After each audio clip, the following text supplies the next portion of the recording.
Hello, and welcome to the Weshtern Philosophy Podcast. Two friends with oceans and notions discussing the unseen forces in our lives through the lens of music, mystery, and crack. Today, we are joined by physical therapist, bodywork practitioner, yoga teacher, and many other things, Joe Flynn, for a fascinating conversation about the relationship between free will and illness. And I was only saying this to somebody yesterday. The great thing about physical therapy or massage is you're touching somebody in a safe way. They're the boss, and it's lovely. You're being acknowledged as a person. A lot of people don't get hugged or touched. So what is they're acknowledged? You are alive, and I care about your shoulder or your back or your hip or whatever it is. And oh look, it's better than it was.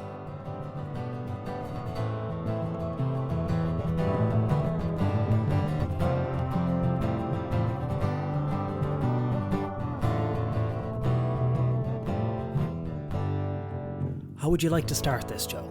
I haven't a clue. Right. No, How about we say we've already started it? We've already started. And I say welcome to Joe Flynn, Yeah. a man who ideally would need no introduction, but I suppose we can introduce you as a body worker, a craniosacral therapist, a man who's involved in meditation, self-cultivation, self-care. Jesus, I wish I could talk about myself like that. Yes. Well, there you go. Yeah, That's why you come here, Joe. We flatter you up front.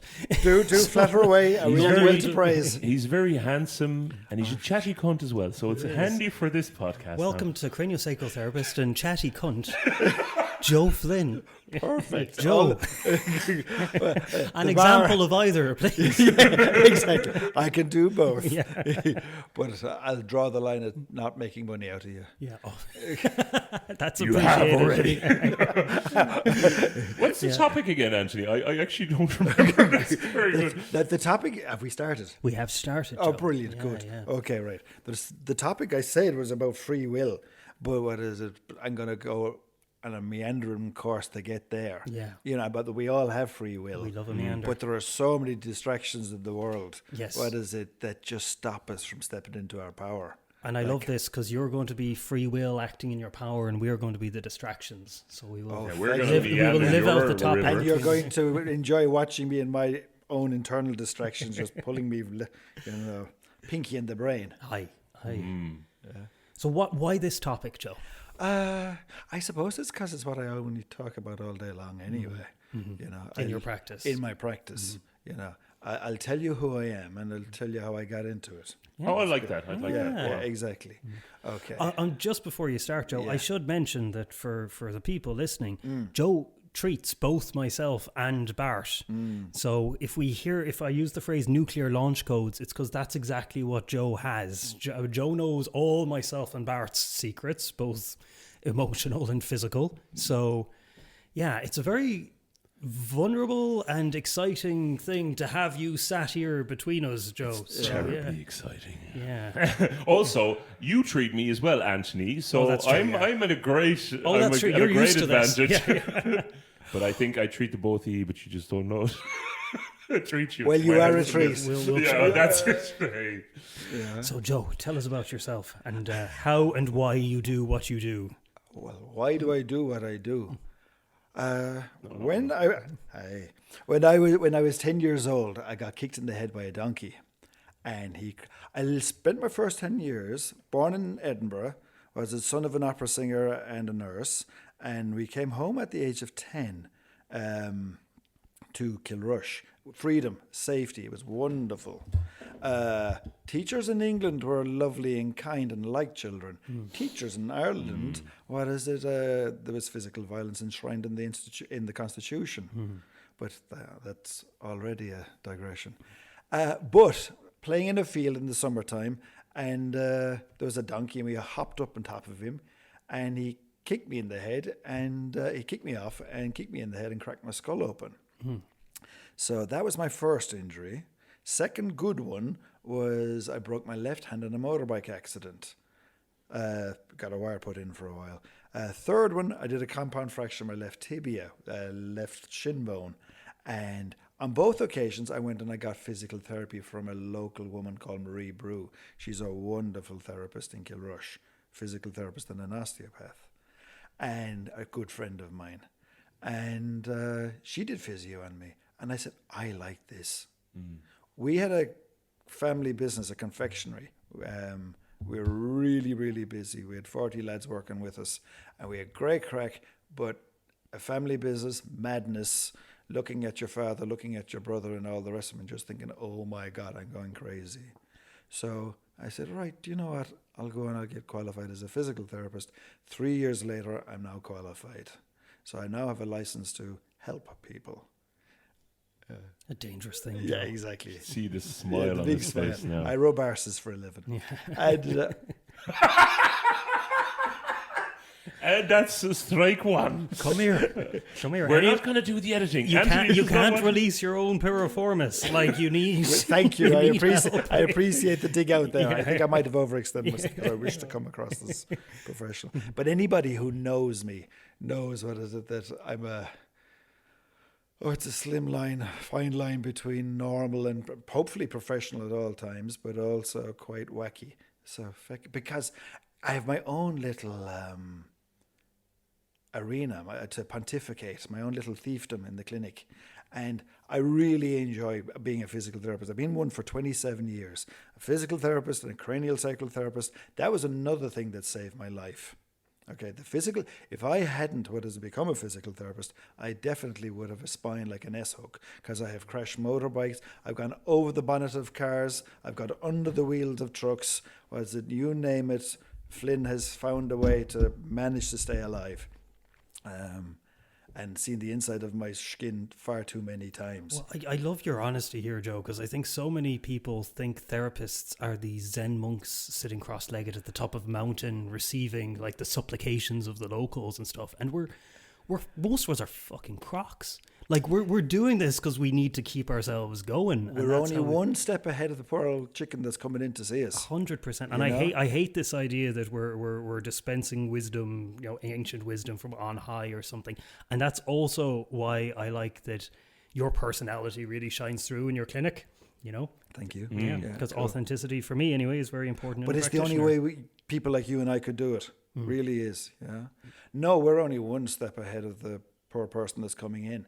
I remember when I first started. Oh my God! When I first, I remember when doing a test about periarticular capsulitis at physical therapy school, and there was a question about periarticular capsulitis, which is frozen shoulder, and I gave a very good answer about it regarding. But I put it about the knee. Now it never really happens about the knee. It only happens in the shoulder. So I got half the points, but at some level I hadn't a clue what I was on about. Yeah. Okay. Anyway, so you get qualified in physical. I get qualified in physical therapy, and that's wonderful, and I'm working away. And whilst training, one of the girls that was teaching us, one of the women, fantastic woman, she did cranial sacral therapy a little bit there, and I said, "Oh my God, that voodoo is amazing," and.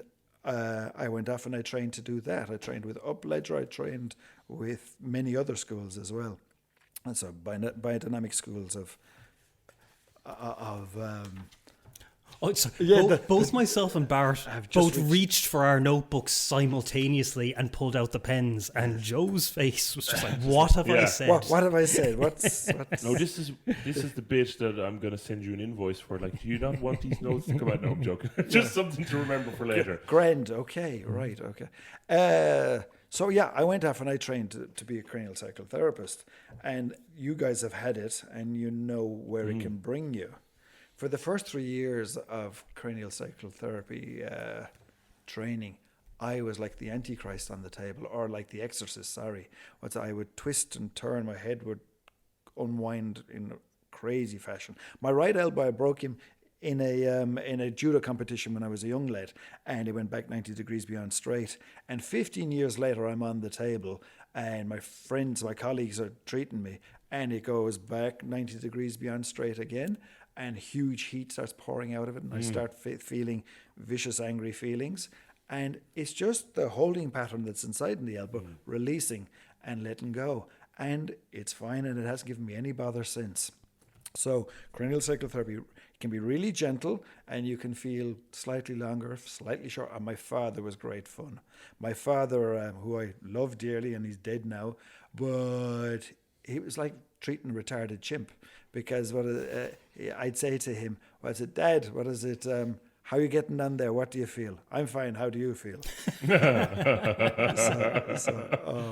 My father, when I give him acupuncture, you know, the traditional technique is you palpate with the left hand, and the left middle finger finds the acupoint, and then the right hand needles.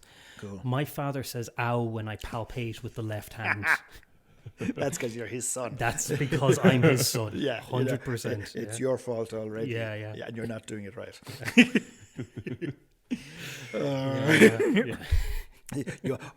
You're not doing it right, but you might fix me. But yeah, that was the. But I'll make you. That feel was better. the herbal tea. That was that was the walk I went for. Yeah, exactly. That's always something else. So what is it?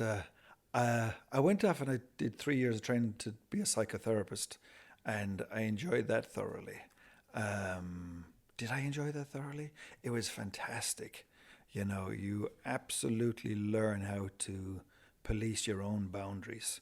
You know, you really learn that somebody is going to walk into your clinic one day and accuse you of this, that, and the other. And if you haven't your homework done, it can stick, you know? So a great learning in that. I decided not to accept the qualification or go that way, because I have so much more latitude as a physical therapist and a cranial psychotherapist. Yeah. I don't have to pretend not to see you when I'm inside in the supermarket. That kind of carry on. Yeah. You know, because at least what is it as being known as a physical therapist, if you see me and everybody knows that you're coming to see me, it might be just because you tore your hamstring.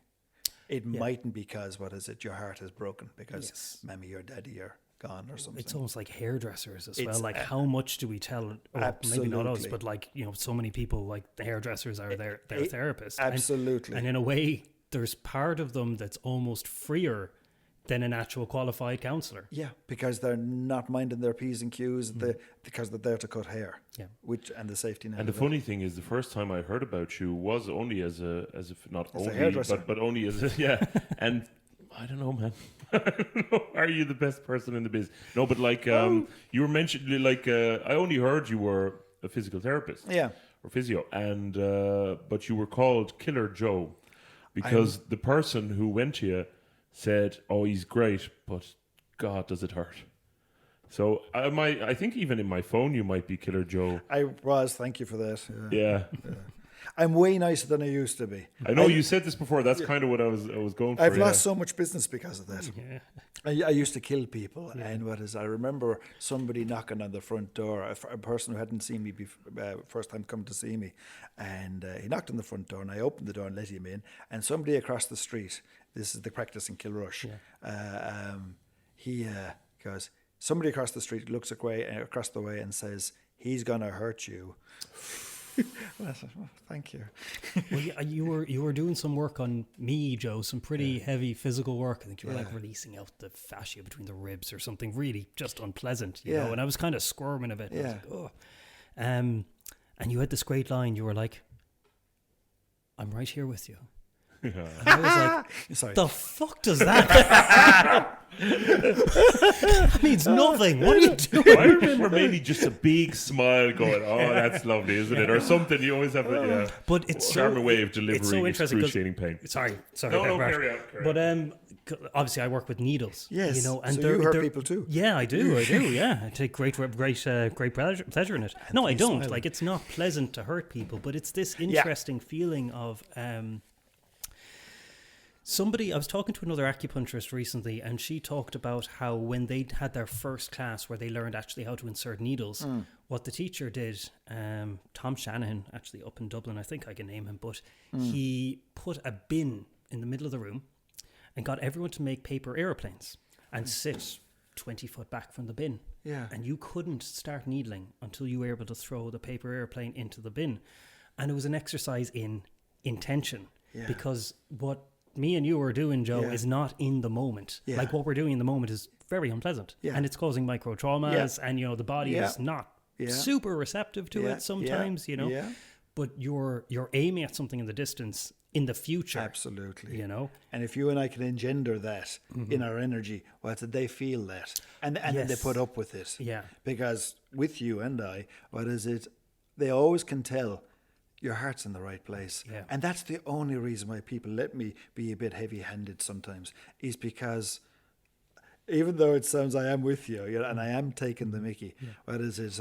But the reason I like that line is because it's both. Because it's both. Yeah, Because yeah. it's both, you know? Yeah. Yeah. Yeah. And but it's funny because even when I hadn't met you and just heard the name, I was like, "Oh, that's a good sign," because people wouldn't be going to someone with a name like that if he wasn't very kind. So I instinctively kind of went like, and I do think that's the thing. One of the things I wrote down in my wee bookie there is that when you were talking about all these physical traumas that you've had, I think you've such compassion.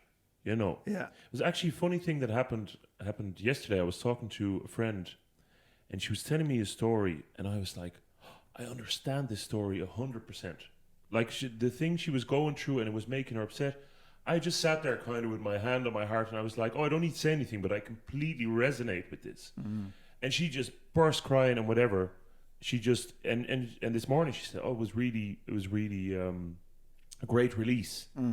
But now I was thinking of that story listening to you, because I think one of the things you have is so often I will tell you something and you will go, oh yeah. And you just see in your eyes like, yeah, I know what that's like. I think that's a great power. Like, apart from then you obviously, because this is me as a layperson practicing compassion, then you also have, you know, the physical therapy, the psychotherapy, the craniosacral skills, but it's that huge compassion which has come from all those fucking knocks as well. Well, hey. Yeah, but it's amazing. It's the amazing treasure kind of at the end of a rainbow of pain. Yeah. You know, the pot of gold. Yeah. Well, it is, and it's real. It's a lived experience. And I mean, most of the lads that come to see me, there's two common denominators of the people that come to see me, and one's here's my head, my arse is coming, bad posture, and the other one is lovely, kind workaholics. They're demented. They're it might necessarily be work, but it's an aversion to something, so they're driven, you know, and so and I know that because we come from what is it, the confectionery background, where we're all workaholics and all just tearing around the place like lunatics. Yeah. And sorry, we are derailing Joe by doing a coffee dance now. Anthony's getting the sugar, I'm getting coffee. Sorry, Joe, it was very interesting what you were saying. Sorry about that. My hands are now shaking. What am I on about? Oh, yeah. Confectionery, and being able to relate to the lads that come in the door. That's it. Because most people are driven, you know, and I remember the thrust of what I was going to talk about was free will, and how so much of this world is a distraction from feeling your free will and how to be true and live it, you know. But if you've got shitty posture, here's my head, my arse is coming, is because if you had good posture, everybody in Ireland, oh, look at him, he has a great welcome for himself. So you have to keep your head down below the parapet, you know. Oh, yes, you're very impressed. Except that mechanically, what is it? Your ears are supposed to be over your shoulders are supposed to be over your hips are supposed to be over your knees, over your ankle. I've treated dancers that have perfect posture. They look weird, Joe. Yes. But that's because I suppose they're a little bit, but they stick up their backsides, Yeah, you know, it's a little bit, and maybe it's too much. contrived. And you cannot go too far. Yeah, as well. absolutely. Yeah. You know? But we are so far from our natural that we don't know what it looks like anymore. Yeah. Like we have like we don't have any models very few models. Yeah. And then it's also that thing of embodying who you are and accepting that. And we all have our own proclivities on who you are. Bart is a much bigger fellow than I am. Exactly, we've talked about this. Yeah, and Bart can breathe his own air up there, and I leave my air alone. You know? Yeah, but when I remember one of the first times I've been to see you, and we talked about kind of raising your heart to the sky. Yes, and your Sarah yoga. And I went into Aldi. Yeah. And people were looking at me like, oh yeah. God. Absolutely. Straight away. Absolutely. They were just like, who does he think he is? How dare and he? And isn't it funny that my 6'5" can be kind of 6 foot or 7 foot? You Absolutely. Know? Like, yeah. And then for you, probably the opposite, Yeah. where you're like, Napoleon complex. Who is that terrier? Bart says to a man who's a couple of inches taller than me. But No comment, you're on. Revenge of the Gerbils. title of my autobiography. Talking about height, by the way, you've maneuvered this microphone straight into Joe's face. I don't know if you want to do anything about that for... There's not much I can do. We've got to go for... Do you want to sound good or look good, Joe? Oh, I don't know. Let's go for the voice. I have a preference for both. You're sounding you're sounding really good there, so I think we'll stick with that one. Yeah. Grand. Okay. Can I just say, Joe? Yeah. You know, when I studied acupuncture, I never intended to practice as a massage therapist. But I trained a lot in Tuina, which is the Chinese medical massage. It kind of incorporates physical therapy and also chiropractic, bone setting and stuff like that. So I trained in that over in China, and I never intended to use it because, frankly, I find it tiring. But the needles can be a little bit detached. You know, you are doing a consultation, and like any treatment, you can get to the level where it's really connected and intuitive and energetic, but you can also practice acupuncture in a very disconnected way. It's not really possible to practice massage in a disconnected way, or it's much more difficult, you know. And I just find it so interesting, and that's why I trained in massage, because I was like, I want to get hands on with patients. I want to know what a body feels like when it has frozen shoulder or something like that, not just read a textbook and match the acupoints. And when you do that a lot, and you do find it with body workers, you go beyond the body. Absolutely. You almost can't not do it. Yeah. Well, and you also develop that relationship, like you said, the distance between with the needles that it affords. You know, that safety net of, I've done this to you. Yes. You know, as opposed to with hands on. Yeah. And I was only saying this to somebody yesterday. The great thing about physical therapy or massage is you're touching somebody in a safe way. They're the boss. You know, it's a non-sexual, touch. And it's lovely. You're being acknowledged as a person. A lot of people don't get hugged or touched. So they're acknowledged? You are alive, and I care about your shoulder or your back or your hip or whatever it is. And oh, look, it's better than it was. Okay. Oh, look, you need to be doing more. And have the crack with them so that, you know, that they're baby steps and they're reachable. I'm going to ask you a big question, Joe. Oh my God. What's your theory of illness? Well, I thought that's in my notes. And there are so many variables. I think we are loving, expansive, healthy creatures by nature. I think we vibrate at a particular frequency, a particular hertz that is health-inducing. Life wants to live. Life wants to expand. Now, there are compressive forces too, so that we coalesce into a solid creature, but it's moving. It's going backwards and forwards. And homeostasis, the body's ability to heal itself, it knows all this. So thank God we have a subconscious, because we'd all just be passing out overwhelmed all the time. So what is it? We naturally are supposed to have beautiful posture. We're naturally supposed to hold our head high, 6'5" or 4 foot nothings. What is it? And but whatever you do, you, as the Americans say. But if I want to control you, if I'm lazy, and I'm a king, and I'm a violent king, like they all were in the past, and that's how they became kings. If I'm a king or a government or a religion who wants to be in control, I have a proclivity to control. Well, then I'll say, you're not good enough. You know, I've got the rule book. And you're not belonging. And one of our biggest fears is not belonging, because if you don't belong, you're sent out of the village, and the lions, tigers, and bears will eat you. So I'm going to be a good little boy. And I will behave. Now, my TMJ, my jaw joint, will tighten up, because I want to tell you to shag off. But because you're the king and you have the food, or you have access to women, or whatever it is we're after, I will shut up.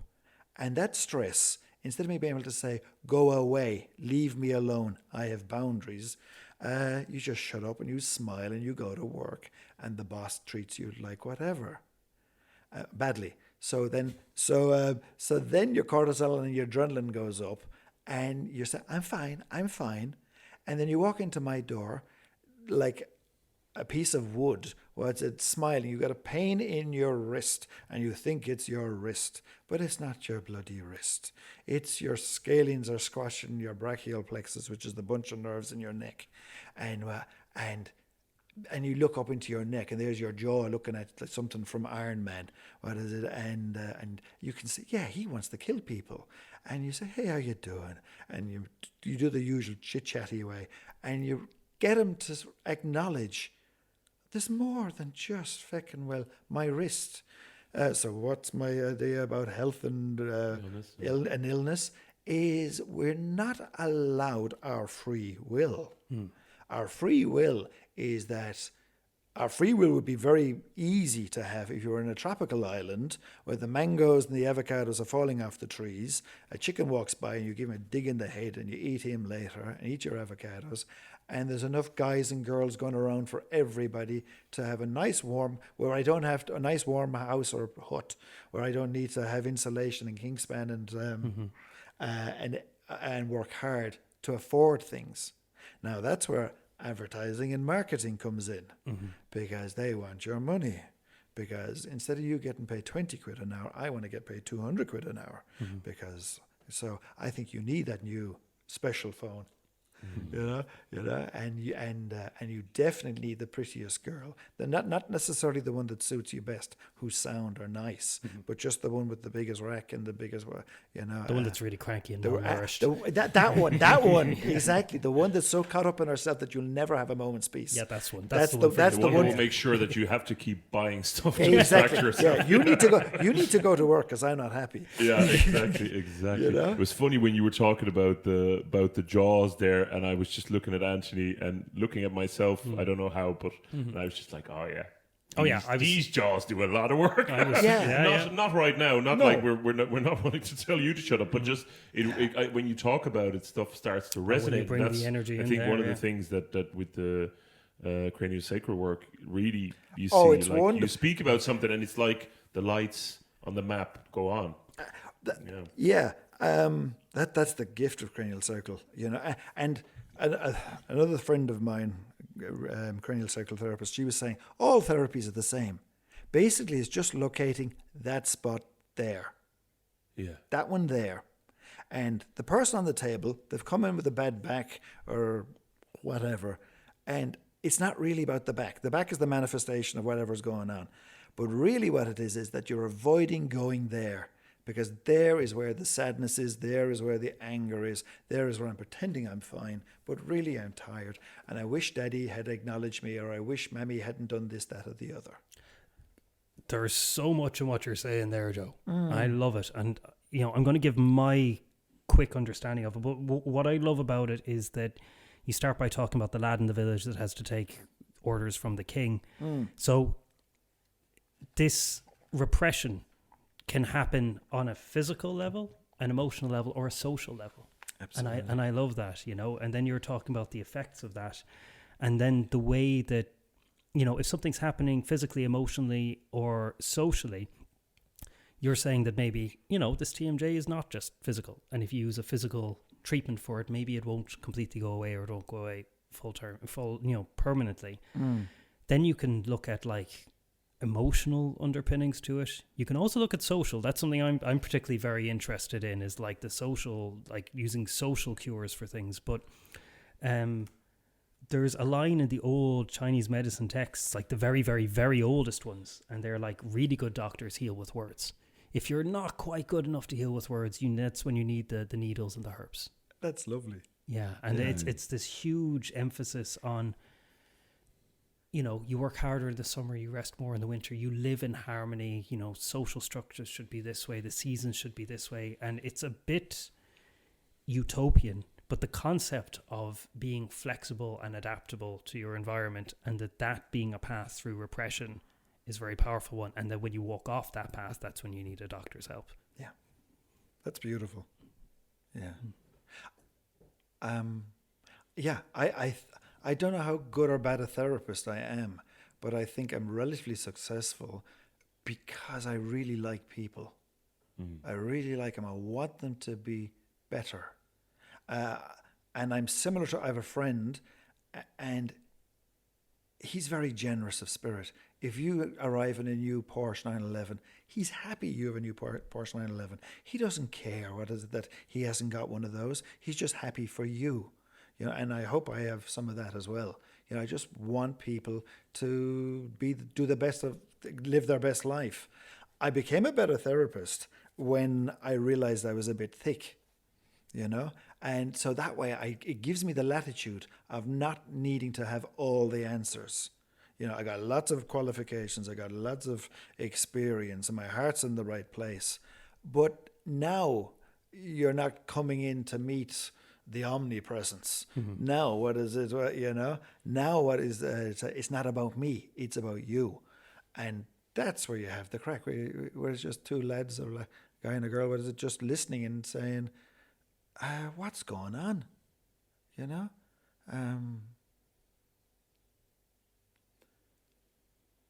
Back to the theories. Yeah, I think if we weren't held back, you know, by societal requirements. Yeah, obviously every now and again there are genetic things that happen, and there are, if you work outside in some factory and you inhale chemicals, obviously, you know, there's going to be a side effect. Or you're playing hurling and you fall over and you break your ankle. Obviously these things happen.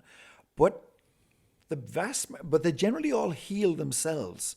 If you're joyful enough and happy enough, you can have access to universal flow. And what is it? Chi, you know, is available to you if you want to, if you breathe it in. And now you can resist, and you can be a rigid personality. You can say, no, I will kill myself. I will resist being healthy and happy. And I have to respect that. When people like that come in, you just go, fair enough. Okay, because I have this idea of what I think health is, but I have to bear in mind, what's your idea of health? Yep. You know, and you might want to be a curmudgeon and cause and effect. And if you are a curmudgeon, if you are an awkward git, what is it? That's not our natural state, but that's the one you're choosing. And I have to respect you. I'm not here to pontificate. Is that frustrating? If you get someone like that in? Sometimes if it hits your buttons. Yeah. Sometimes if you see some of yourself in them, if you see then yourself, that's infuriating. Yeah. If what is it? If I'm reacting, chances are there is myself in it. You know. So, and when that has happened, has been a great teacher, because I don't forget what is it. You know, my place. And I'm reacting here. What's my problem? I'm supposed to be, how can I be of service? That's a phrase I use all the time. I remember treating a lad one day, and he wasn't washed since the midwife, and and Christ Almighty, the rivers of dirt, and I'm just going blah blah blah, and I was getting notions in my head. And then I remember Mother Teresa's line when she was asked, how do you treat these lepers and stuff like that? And I said, every day I see Jesus in all these disgusting disguises. And there was your man on the table. And I said, Flynn, stay in your lane, remember. You know, and your man is awesome. He mightn't be lots of things, but if the world was full of lads like him, it'd be a really good world. I love what you're saying there, Joe. There's the power in therapy, because you are presenting yourself as a fixer, right? You know, and you are taking control of people's lives. Like, people walk in there and go, I'm fucked. Yep. Fix it. You know, like, and you're saying, yeah, I can do it. Yeah. You know, I can at least help, you know. Yeah. And by treating them, you are taking on that responsibility. But balancing that, the paradox of doing that, but also acknowledging, one, I'm not God.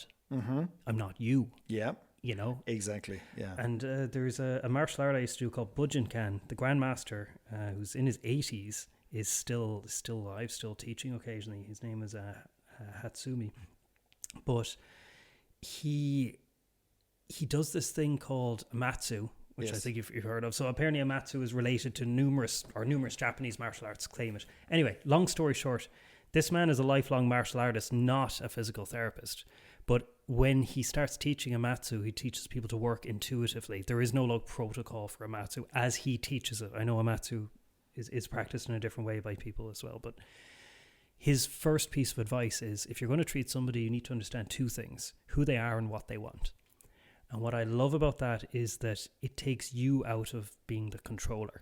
You know, and there's another phrase from the old Chinese text which I really like, which is an acupuncturist is a bridge between the chi of the universe and the chi of the patient. You know, and you do, and I love that question, Bart. Is it frustrating? Because you do have people come into you and they're just like, you know, something like, I want my headaches to go away.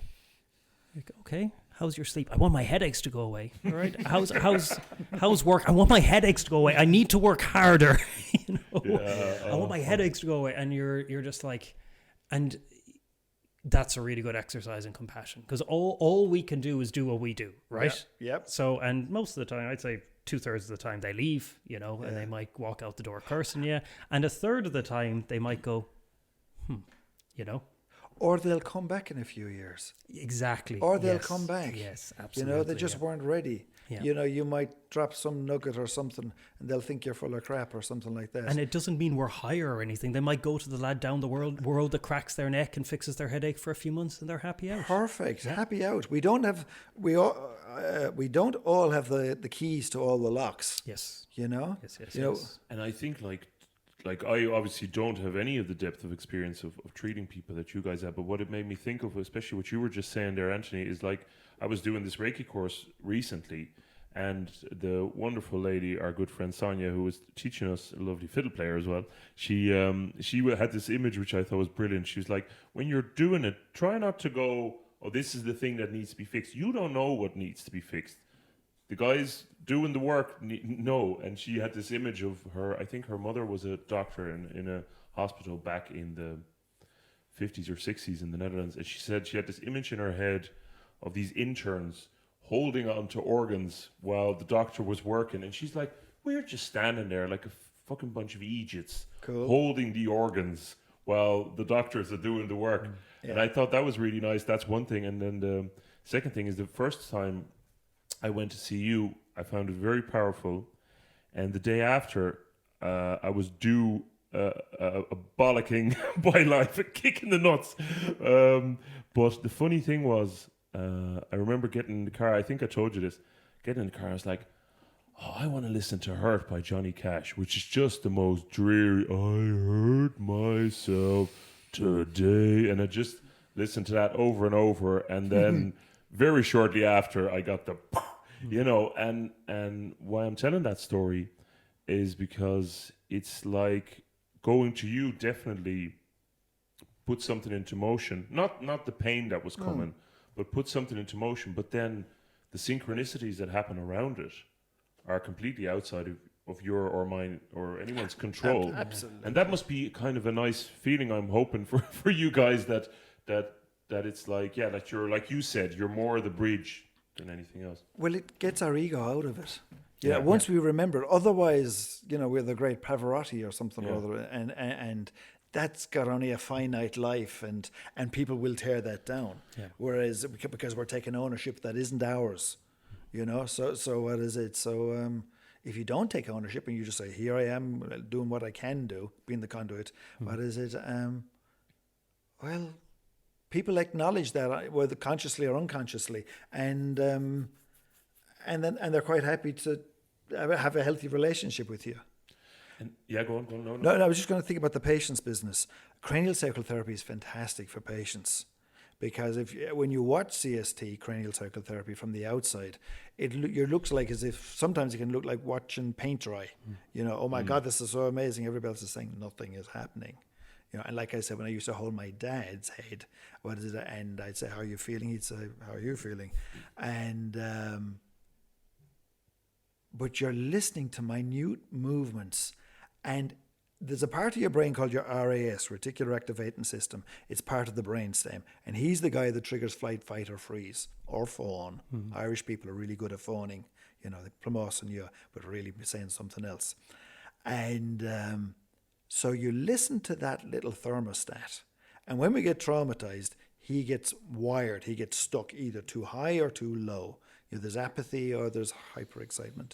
And you, as a physical therapist, well, it's that I'm doing stuff. So, lads, what is it? You're very much physically doing stuff. I am doing stuff to you. I know because of my training, you're supposed to do this, this, and this. With CST, it's very much the other hat you're allowing. So the patience part comes with, I will wait forever, like really forever. I'm not pretending to play poker. You and I are having an argument and we're both, I'm going to keep a calm face just until you crack and become a cranky little bitch. And then they'll say, oh, I was always enlightened and happy. Yeah. But really all I was doing was just holding on a bit longer than you. Not that one. Yeah. Not that one. The one that'll just say, I accept you as you are. And then your ego will say, no, that is unacceptable. I've got a pain in my shoulder. It needs to go. And I say, I hear that part, but I also hear the part in you that just says, you're lovely as you are, pain or no pain. And your RAS, your part of your nervous system, is listening to me.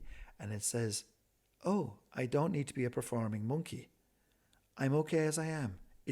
And you listen to my brain and you say, he's not trying to make me jump through hoops. It must be safe in this room. And then he can power down. She can power down. And they can let go of that holding pattern wherever it is, whether it's a physical one or an emotional one. Okay. So the patience thing, the cranial sacral therapy was absolutely just, because if you're just, you can't be prodding the needles in too fast. You have to throw those airplanes slowly. Yeah. You know, you have to allow the current of air to let it go where it needs to go. And if you don't mind me jumping in, Joe, and Bart, sorry, I know but this is just very close to something. And I want to bring this up. We're talking a lot about allowing humility, egolessness, you know, the idea that qualifications are not the be all and end all. But the flip side of that is the therapist out there that does a 50-hour course and then sets up. And then they're saying qualifications aren't anything. I work intuitively and so on. Now, I do believe these people exist. I do believe there are people with natural healing ability. But I think they're a lot fucking rarer than you might think if you went on Instagram. They're a lot rarer than the codgers that are out there that can heal you. And so I do think, like you said there, that all therapies are really the same. I would say that all therapies have the ability to get to the same place. That's exactly it. You know, like I don't think I would ever be a very good surgeon, you know, for example. Like it's just, but maybe if I find the right therapy, I can get to somewhere, you know, practicing it where I can do some good.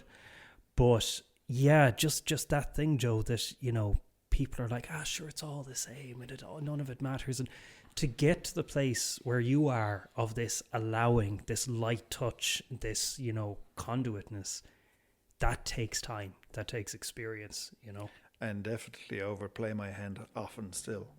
Yeah. We're always learning. Yeah, you know. Yeah, I still have my normal proclivities. I mean, I am surprised I'm not a nightclub manager as well, you know.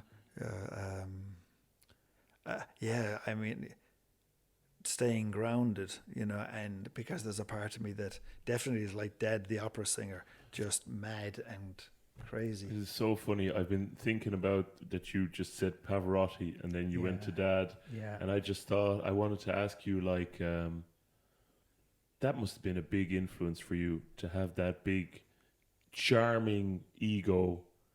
And then what did you take from it? And what are you...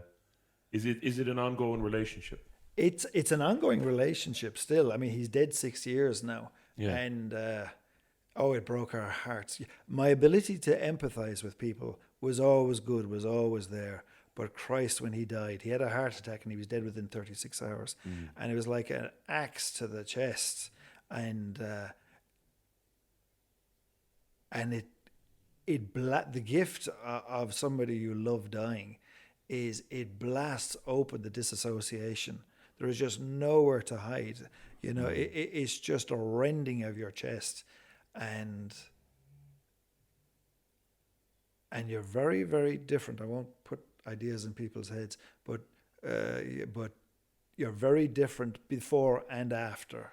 He was large. Oh my God, he was mad. He was like the non-political version of me. You know, I could say lots of things, but we're not going to say. Well, maybe we will at some stage. I don't know. But I was fucking crazy, honestly. You know.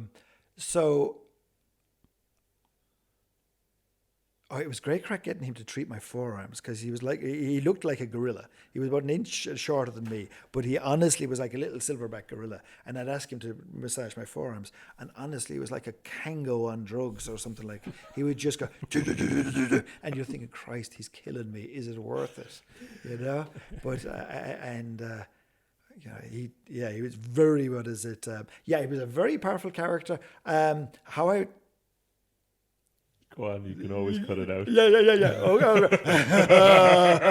Well, let's just say the Flynns are full of charm and debonair. What is it? Kind of. I'm trying to still mind my words, okay? But they're kind of they have the same depth as a shallow, dry puddle, and then the McCarthys would have this pathos. My mother's side had this empathy and kindness, understanding, and a leaning towards depression. You know.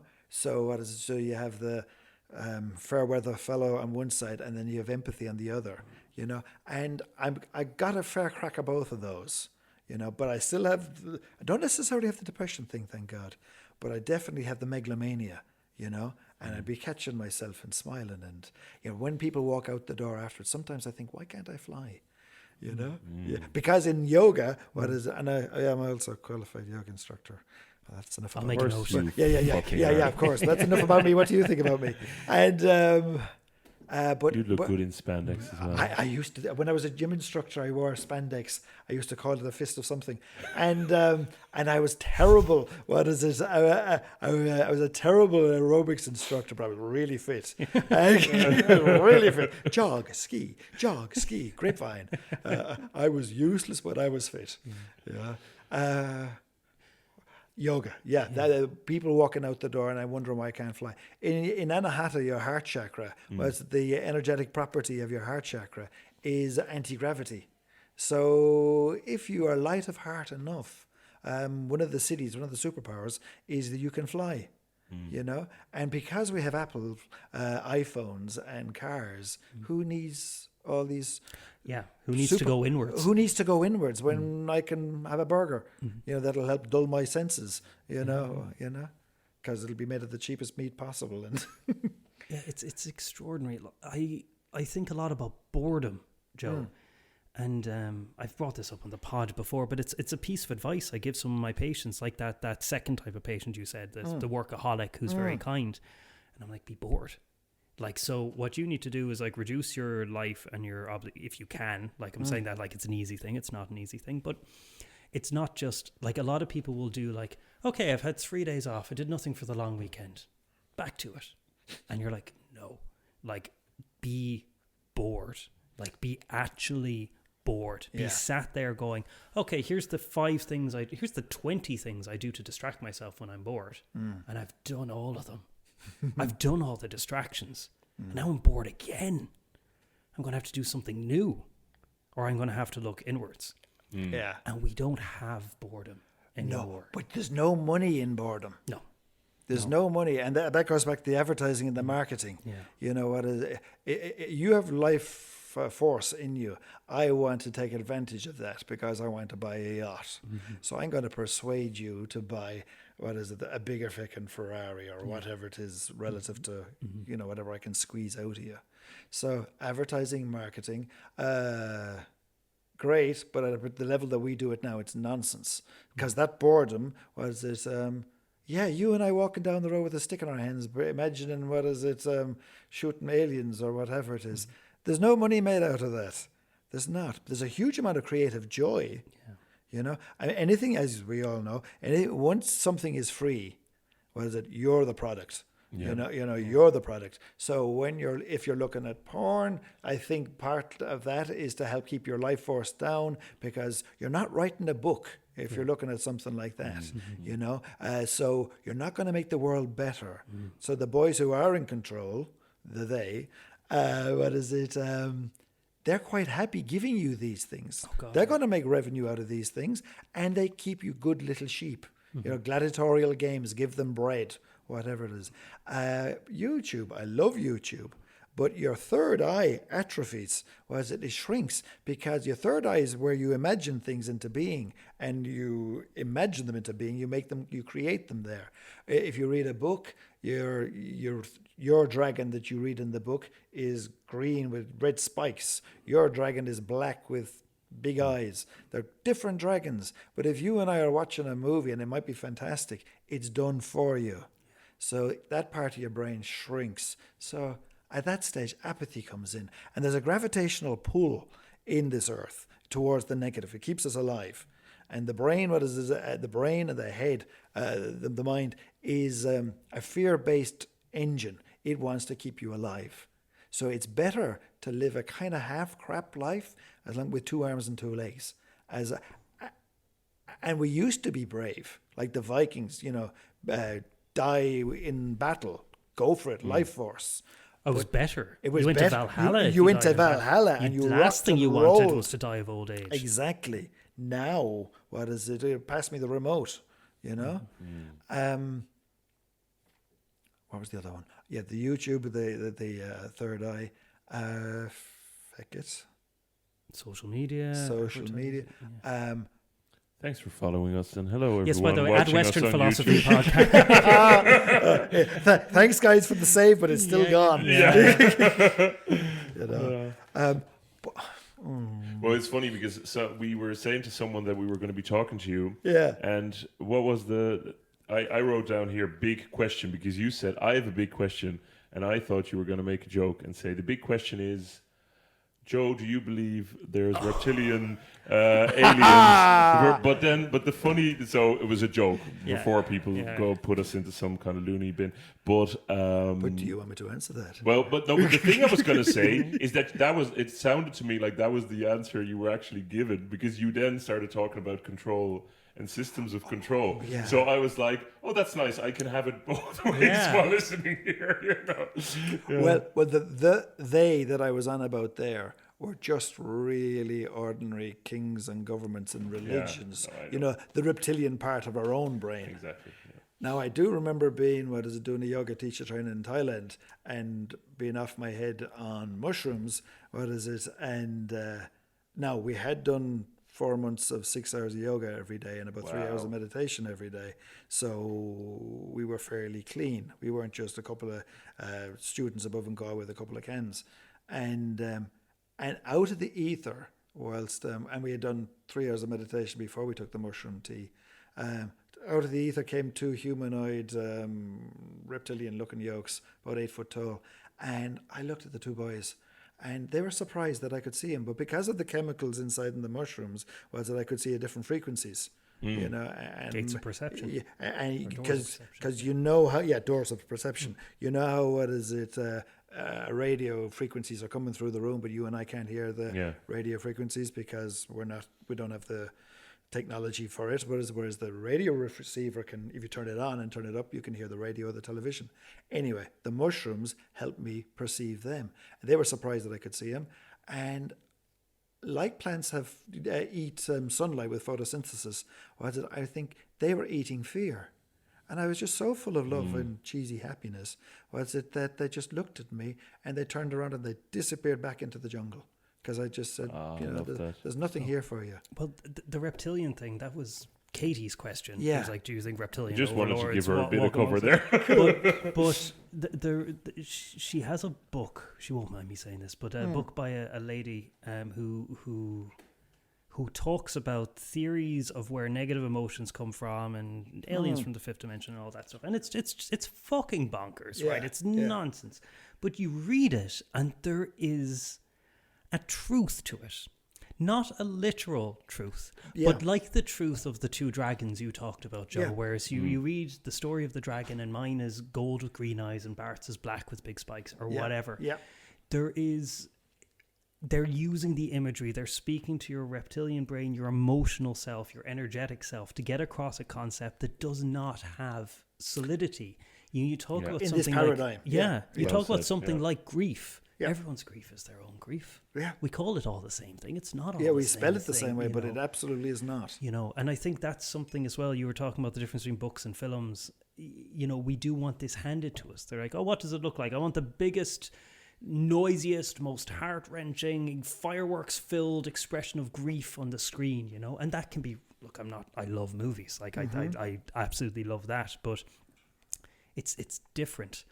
And I think now we get to the stage where I think within all of us, to a greater or lesser extent, is a draw towards these inexpressible, powerful things, powerful influences.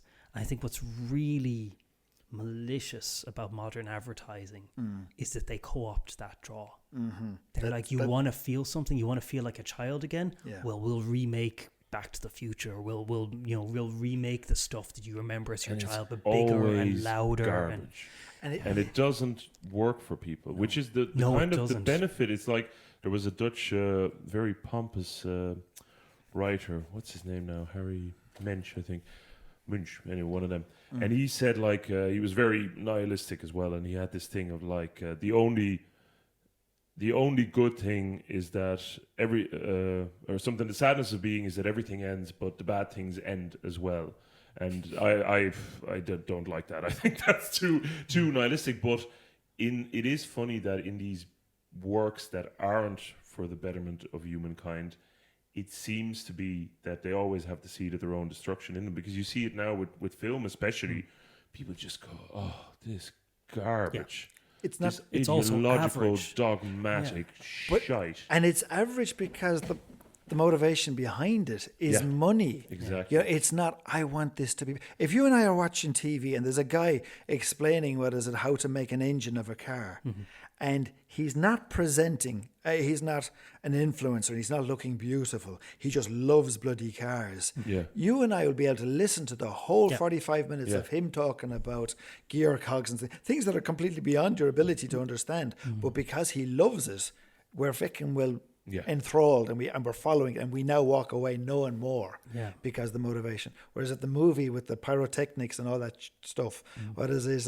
You can stay shit. There's no point in you censoring yourself while we're swearing away. It makes it seem like we're the mad ones in this trio, which is I have to be really careful annoying. there. Tell him nothing, Paddy. Tell them nothing. But whereas the pyrotechnics, you just realize I just wasted an hour and a half. The universe doesn't support that. You see, that's why we're all, and also Kali Yuga. The yugas, the periods of time. What is it? It's now moving. There are ebbs and flows in the universe over long periods of time. And the particular period of time, the Yuga, that we're moving into now is one where we don't take crap anymore. We are beginning to move into a space where, no, that's unacceptable. You can't speak to me that way. You know, and the old guard and the advertising and the marketing are holding on. Yeah. You know, And you can feel that. and you can feel it, and it's the death throes of it. And trying to transmute it, even that thing of you can't talk to me that way, Yeah. and then take that and co-opt it into Absolutely. words you cannot use. I'm and- offended. Exactly. And I'm which offended is- that you're offended. It really, and you can smell that straight away too. Yeah. And if you can manage to keep on breathing into your belly, what is it? You can guard yourself against that. Yeah. Well, that's what I wanted to ask, Joe, is okay, so to paraphrase hugely, if a big factor in illness is the inability of ourselves to enact our free will in the world because of all these external forces, what advice do you have, Joe? What can we do? Can you solve that one for us? Because that'd Yeah. be Absolutely. real handy. Because me and Bart need help. Walk softly and carry a big stick.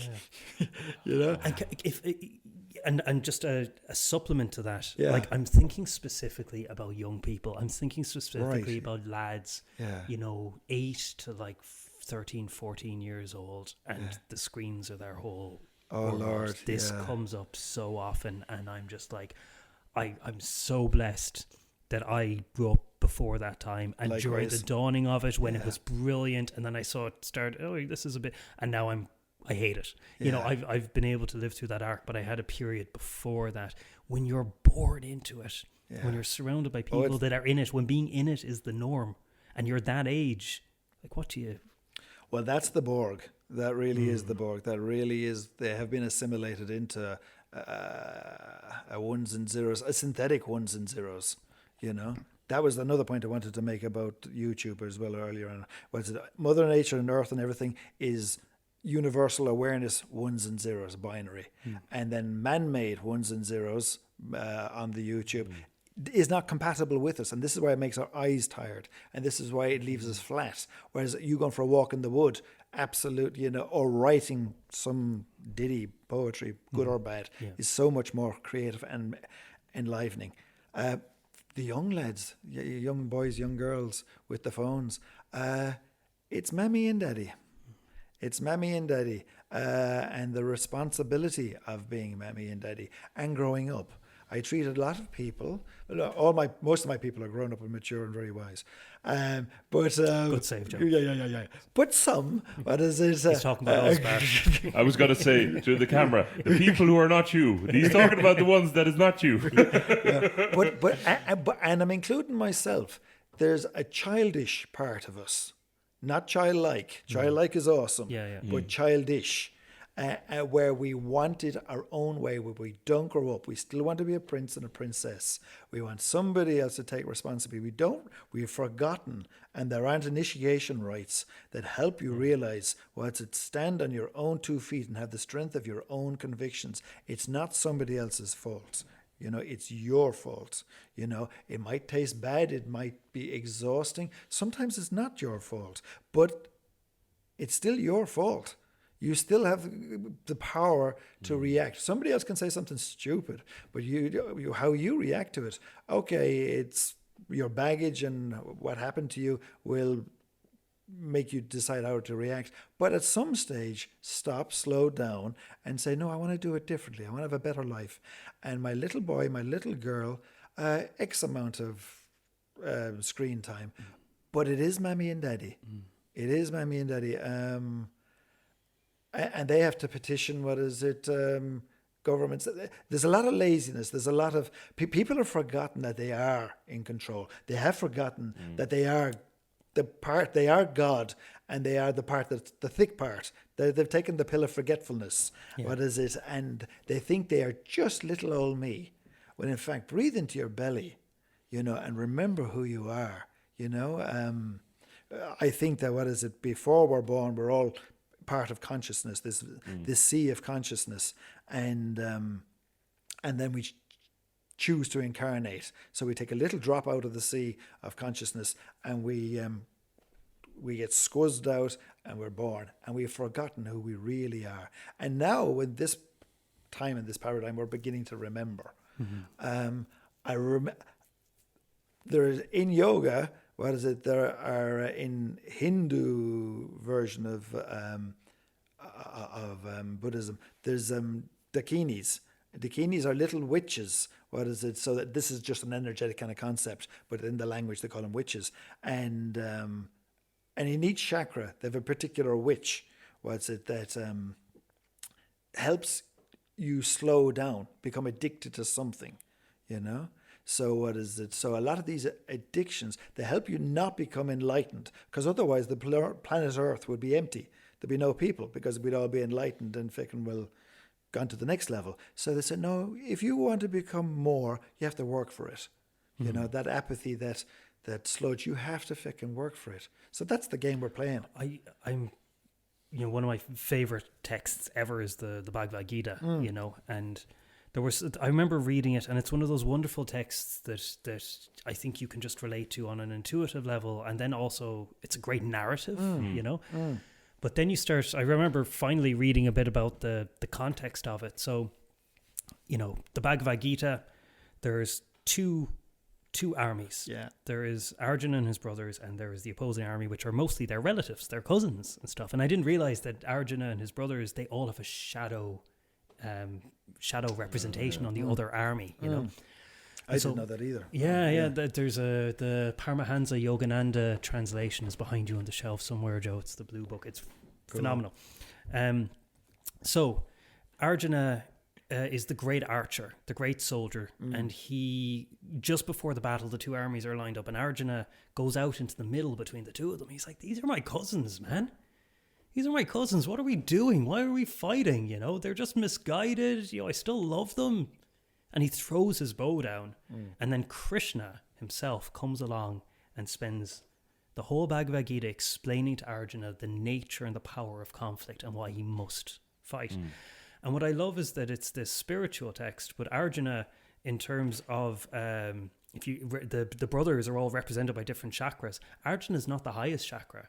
Arjuna is represented by the solar plexus, the fire chakra, and he's in the middle. Yeah. And they're like, when you're in the middle, when you have this opportunity to become more or less enlightened, it's very appropriate to be a soldier and to carry that kind of ability to do and to fight. And then it also reminds me of the Taoist idea, from nothing came something, from zero came one, but one cannot birth anything. So therefore rose yin and yang. Now that we have two, we can start to make the 10,000 things. And I love that little tension, that little spark, that idea that these things, and that friction, that's what life on this planet and the thing, it is that friction. Without that dying, what is it? You couldn't have birth. Without that push, you couldn't have pull, which makes it interesting. And this is possibly the reason why awareness decided to have 1 and 1 and have 2 and 10 and 1,000 and 10,000, is so that it can know itself. Because otherwise it's already omnipotent and it just knows everything, and that's really boring, Whereas it's much better to have a freaking Egypt over in the corner aggravating your head, so that you can say, "Oh, I called him a twat." I didn't know I could do that. Yes. And if I call him a twat, he'll hit me. Yeah. And remember Arjuna there, when Krishna, revealed himself, he said, you can slow the flesh off the body, and the body will die, but the soul, I forgot, what's the name of the soul again? In Vedic. Anyway, it can't die. So raise up your mighty war bow, Arjuna, and strike. Yeah, well, how can he who believes the soul to be pure and everlastingly impermanent ever think that your soul could cause the death of another? Tell me, Arjuna, whom does it slay? There you see. That's gorgeous. That's it. That's it. And we get caught up in that. And we get caught up in good and bad and right and wrong. If you're going to be a psycho, be the best psycho you can be. Yeah. It's much healthier. Your free will. I mean, to be that psycho, it's great then to have a police force that'll catch the psycho. Arjuna must respect the pacifist, and the pacifist must respect Arjuna. Both are moving towards the same goal. The same goal. And it's free bloody will, So catch those guys, put them in jail. The person let the person be cranky, respect them. And if you respect them, chances are they won't be so cranky, And if you sit with them, then whatever they are will just unflower. And that's the game we're playing. That's the game, and it's just a game that keeps on playing. Yeah. One of my favorite phrases is, I'd rather be real than good. Yeah. Because good is very much somebody's prescription of what I should behave, and I'll be led around by the nose. Yep. A good little Catholic, a good little Protestant, a good little Muslim, whatever is the flavor of the day. And good little boy. Yeah, a good little boy. And I'd rather be real. And that's why we love rock stars. Yeah. Because the lunatics freaking go for it. And we all just say, he's living his life force. And he's not boring. Oh, I could never possibly do that. You bloody well could. No, but what with the name? Screw him. Yeah. I remember what I wanted to say about the head. Remember I said about the brain earlier on. Yeah. Well, I said, because it's physically born, what is it? It's fear-based. It's going to die and it wants to exist. You might become spiritually and mentally enlightened and realize, oh, I don't mind if I die or not. Well, your body and your brain don't think the same thing at all. They absolutely, you stick your head in a bucket, somebody holds your head underwater, you'll push up and say, shag off, I want to live, So our perspectives are, until you've really done, become a bit more aware, what is it, you really are fear-based, and you are seeing reds under the bed and stuff like that. You know, and that's just that's why we have newspapers, and that's why, and then a lot of those things have been co-opted by they, and they take advantage, and they make you will have a happier, safer life if you buy this product and that product. And then you're so bloody tired at the end of the day, you couldn't give a shite about free will. You know, you just want to watch Netflix and you have so many things to worry about. You've got so many things to worry about, and you're tired, and that pain in your chest, it could be cancer, or it could be this, or it could be that. When in fact, it could be just really exhaustion.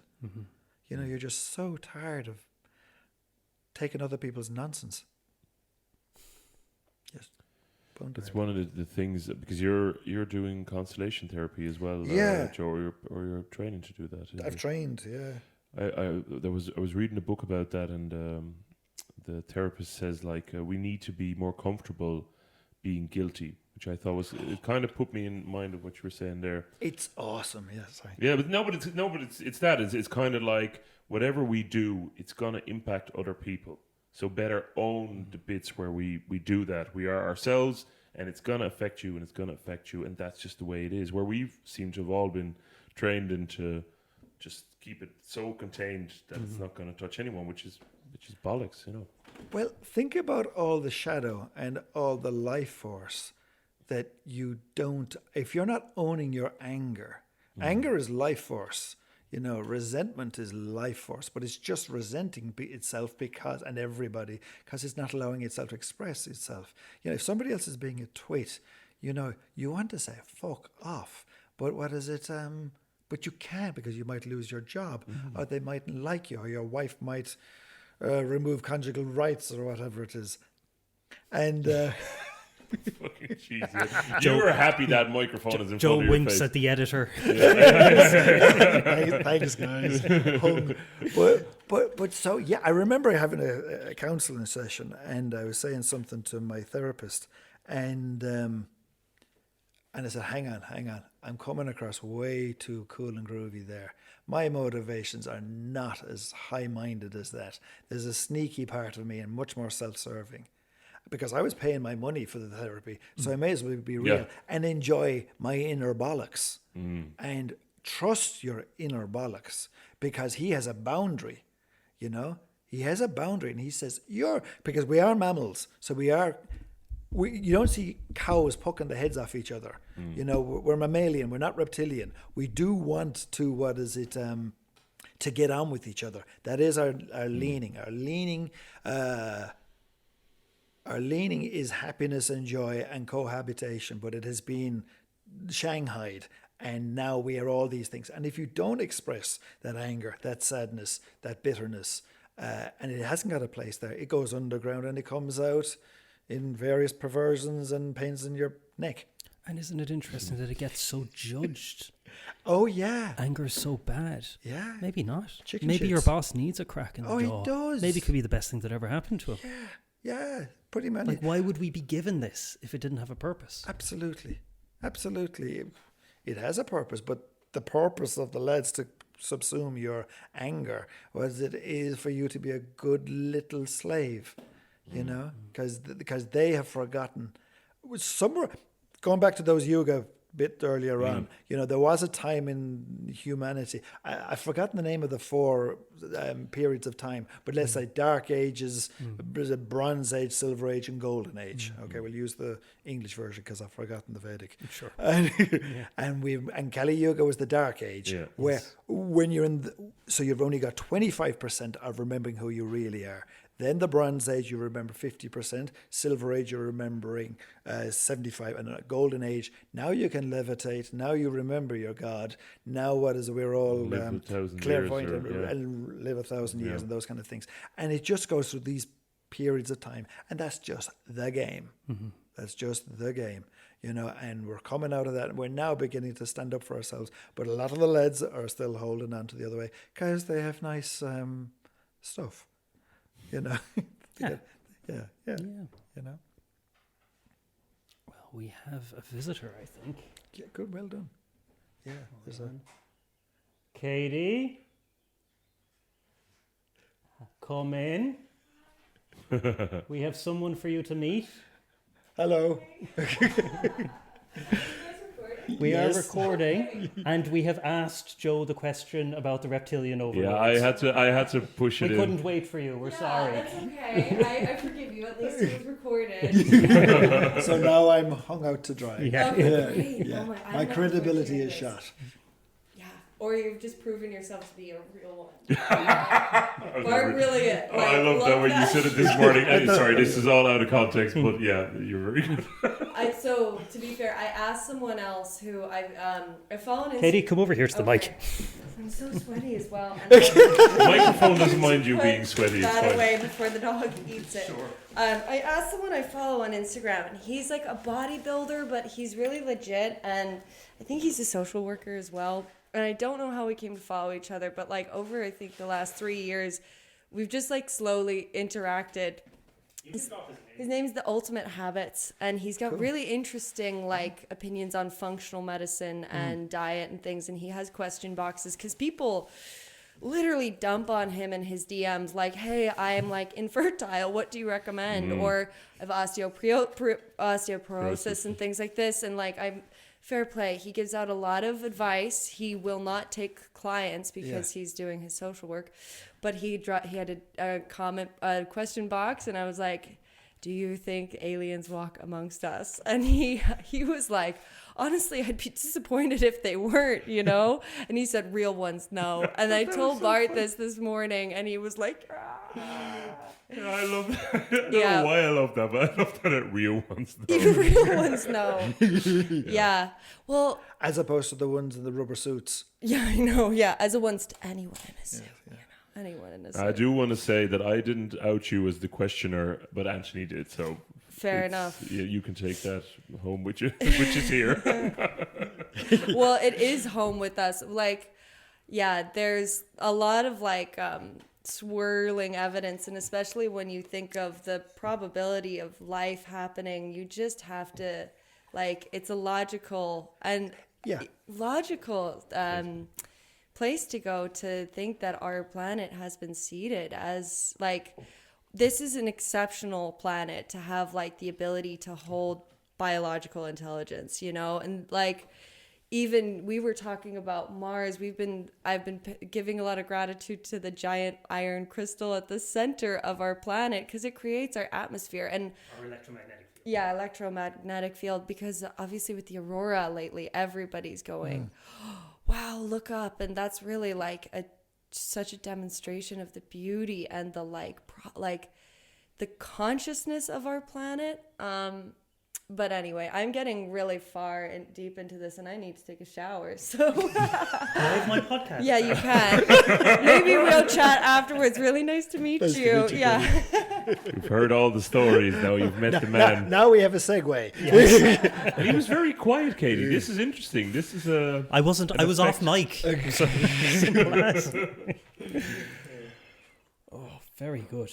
Right. Yeah. Well, that'll push us into the fringes of the pod world. Well done. Well, yeah, because I've been to Egypt and I've been to Machu Picchu, you know, and I've been in the tombs underneath the pyramids, the Saqqara, and they've got 50-ton, obsidian, tombstones there, and and I remember looking at stuff in there, and I said to 2 American tourists, I said, the boys that made this are not the boys outside, not at all. You know, so whether it's past civilizations that had more, or technology available, you know, or what, you know. But there's this concept of modernity, you know, which is a very Western concept. I remember there's a historian, I can't remember his name, but he wrote a whole book about the fact that like people were talking about modern China. You know, modern China is like this, modern China is like that, modern China versus ancient China. And he was like, modernity is a Western concept.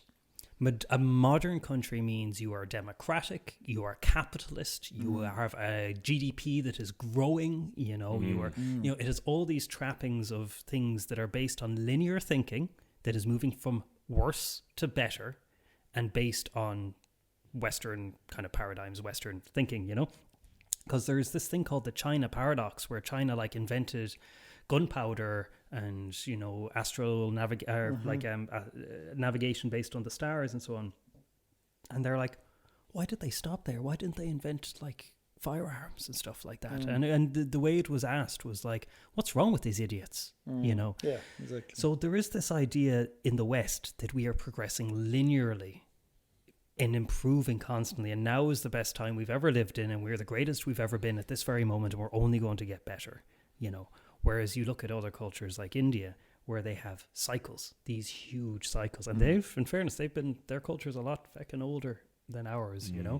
So I do completely love the idea that there was a time before this time that could well have been better in many, many ways, or more advanced in many, many ways. Different ways that we don't even think of. But we maybe don't value those ways so much at the moment, but I think we're missing them, Joe. And Bart.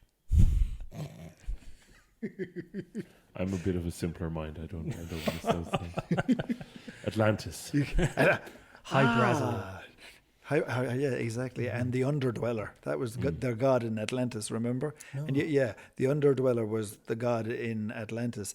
And there was a cave under Atlantis. And you had to have a particular amount of homework done on yourself. You had to be pure and clean, because he was just pure bright light. And if you went down and you had impurities in you, you'd just get fried. So you just had to have your homework done before you could sit in the presence of Godish, Godish is nice. We technologically advanced, but spiritually not so much. Thank God we don't have some of the yogic powers, because we could do a lot of damage to each other, because we don't have the emotional, spiritual maturity. We're technologically advanced. Yeah, sure, look, we're hurting each other. Yeah. It seems there's a built-in, some kind of built-in limiter though, with that kind of power. Like even with, sure, we've gone off the deep end anyway. We might as well go for it. Like, this is the second part. That space there was like the three of us going, each of us, the only direction I can think to take this conversation in is an even madder one. And thank you, Bart, for pulling the trigger on it. Yeah, it's usually me who just goes, "Ara, fuck it." But, break out the pendulums. No, yeah, exactly. Break out the pendulums. So funny. I don't even realize I say it, and then people come up to me and they go, "So you're looking for copper in your garden with a pendulum?" I'm like, "Oh yeah, fuck, I did say that on an international streaming platform, which I've not talked to my mother about." It's so funny. But but with like stuff like, so for me, the whole spiritual journey, if we may call it that, it was more of a spiritual stroll so far, but we're getting underway. Started with being more aware of spirits, and seeing spirits.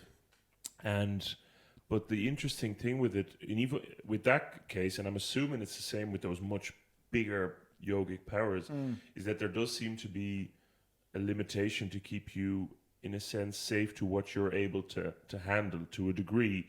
Because if I witnessed the things I witnessed now, then I would have probably had a heart attack, Yeah. But it's like you slowly grow into it, become more comfortable with it. And, Well, go on. Kundalini Yoga, it really helps, you shortcut and become very aware of stuff. And you can pop. That can go too far. That can go too far Kundalini fast. rising, isn't it? Yeah, Kundalini rising. Oh, yeah, we talked about that. And the energy that sits at the base of your spine and then goes up to your crown chakra, and you become aware and enlightened. But when you're hanging around with everybody else and you haven't done your homework, it's just too much energy. You have, like I said about the Underdweller in Atlantis, you haven't the homework done, so you can't sanely upon the face of God. Yeah. You can't sanely exist here because you haven't the homework done. You haven't done due diligence. Which is where your ayahuascas and your mushrooms and your acid and all that, they help you go there.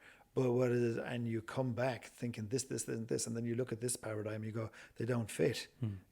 Whereas if you do your meditation, the medicines, they help you, become aware of what's available. But then now I have homework to do. It's the homework. It's isn't the it, homework. Joe? It's the sitting down. It's watching what you say, watching what you do, watching what you eat. The trip is easy. The trip is easy. Yeah. in my humility, on my first trip on ayahuasca in Peru with my brother John in 2011, which was really cool because it was dark. Bloody hell, it was dark. The energy it was the Sacred Valley in Pisac, and we did a 10-day food detox beforehand. We got rid of everything from top to bottom. My brother and I were sharing a cabin and sharing a toilet bowl, and the toilet bowl was warm because of the amount of peas that were coming out of our liver cleanse. It was unreal. It was fantastic if you're a bit sadomasochistic.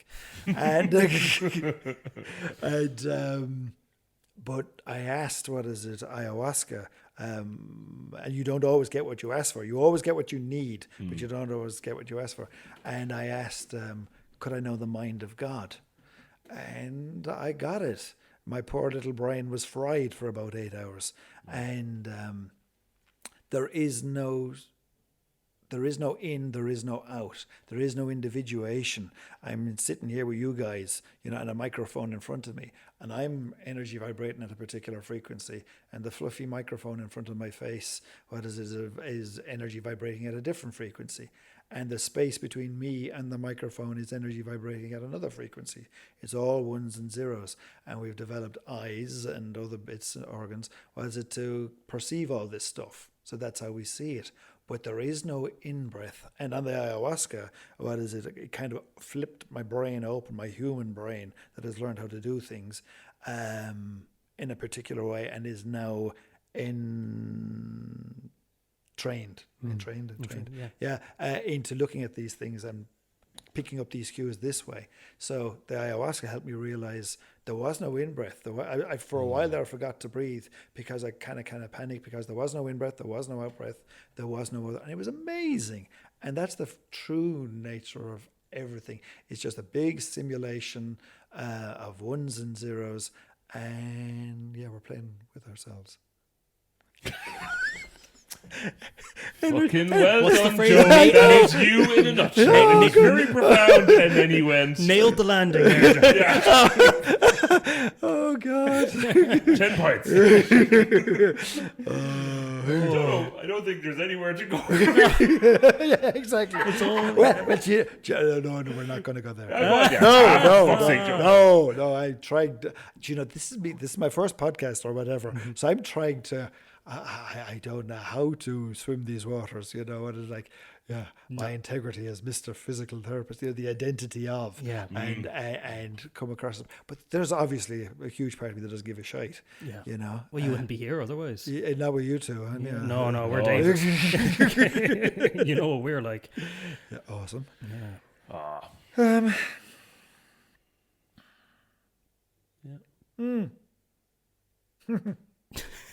He's put the glasses on. I just thought what is advice to people with medicine.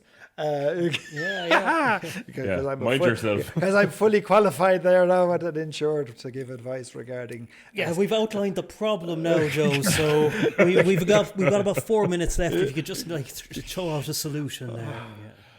I think for a good disclaimer on ayahuasca and stuff, which I haven't done, but I'm very interested in. But I love the comedian Neil Brennan, and he has documented in podcasts and comedy specials his whole thing with it, which is beautiful because he's gone from super depressed to very cheerful, but also has described an intermediate point where he said it was like on one eye I could see the ends of the universe and I wanted to die, but I knew that wouldn't solve the problem. Oh, yeah. And in the other one, he was there. So that's kind of an interesting one to listen to see, can be beautiful, but also you've had to have your homework done and you have to be careful, Yeah. And behind, for that finishing up business, is behind all this drama, we are completely loved. We are completely blooming loved. I remember arriving in Peru, looking at all these hippies, drinking ayahuasca and going around loving everything. I thought, look at the state of them. And then after a week or two, I was one of them. And one of the gifts of ayahuasca, Pachamama, Mother Earth, is when you drink ayahuasca, you just realize how much you are loved. Behind this veneer of the game is love. It's the only thing that animates and is expressing itself through life. So it's really cheesy, and it's also really, really true. What is it? It's just love. The guy with the knife in the alley who wants to stab you, if you look at him, he's mugging you. If you look deeply at him, he's in love with you. He's forgotten that, but he loves you. And if you make me a channel of your peace, if you engender love enough, he'll put down the knife and he'll just say, I'm sorry, I forgot myself. And I think that's the answer. I like think that. stuck the landing, Joe Flynn. we go. Thanks a million. There we go. You're Thank so you, mad. Joe. Come on, here's one of them. This has been the Weshtern Philosophy Podcast and our rambling exploration of free will.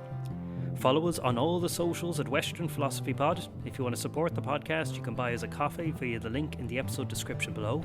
Thank you very, very much to Joe Flynn for joining us and giving us such a fascinating chat. We'll be back next week with another topic. Shlán.